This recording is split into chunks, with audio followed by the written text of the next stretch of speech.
Halo semuanya, perkenalkan nama saya Deborah Artijo Setiawan dengan NIM 2457404077. Nah, di kesempatan kali ini saya akan membahas mengenai dua metode penting dalam pengujian perangkat lunak, yaitu black box testing dan juga white box testing. Nah, di sini kita akan membahas mengenai pengertian, langkah-langkah, manfaat, dan kapan sih kedua metode ini digunakan. Masuk ke pengujian yang pertama, yaitu black box testing. Nah, black box testing adalah metode pengujian perangkat lunak tanpa melihat kode program dan struktur internal sistem.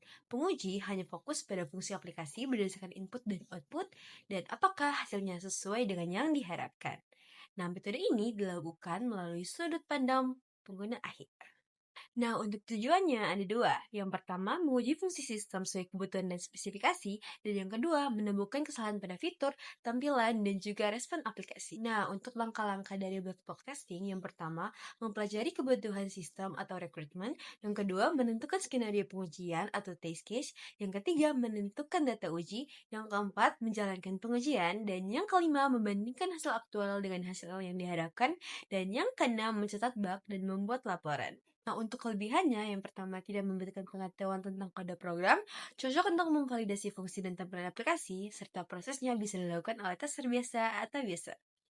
Sedangkan kekurangannya tidak dapat mendeteksi kesalahan internal dan cakupan pengujian internal sistem terbatas. Nah, untuk contohnya, kita menggunakan pengujian form login. Jika input benar, harus berhasil masuk. Jika input salah, harus muncul pesan error. Dan jika input kosong, harus muncul notifikasi wajib diisi.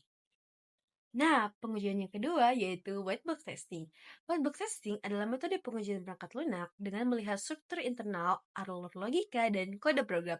Pengujian fokus pada bagaimana sih aplikasi bekerja secara teknis di dalam dan biasanya dilakukan oleh programmer. Nah, adapun tujuan dari white box testing yang pertama memastikan alur logika internal berjalan lancar, yang kedua menguji semua perkembangan, loop, dan juga jalur kode, dan yang ketiga menemukan bug tersembunyi yang tidak terlihat dari luar.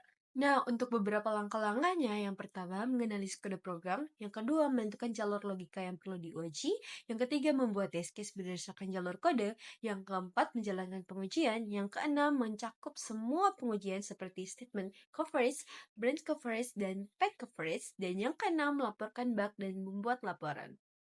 Nah, untuk kelebihannya, kita bisa menemukan error logika dan struktur kode, dan menghasilkan kode yang lebih kuat dan efisien. Sedangkan kekurangannya, kita membutuhkan kemampuan programming dan waktu pengujiannya lebih lama serta lebih kompleks.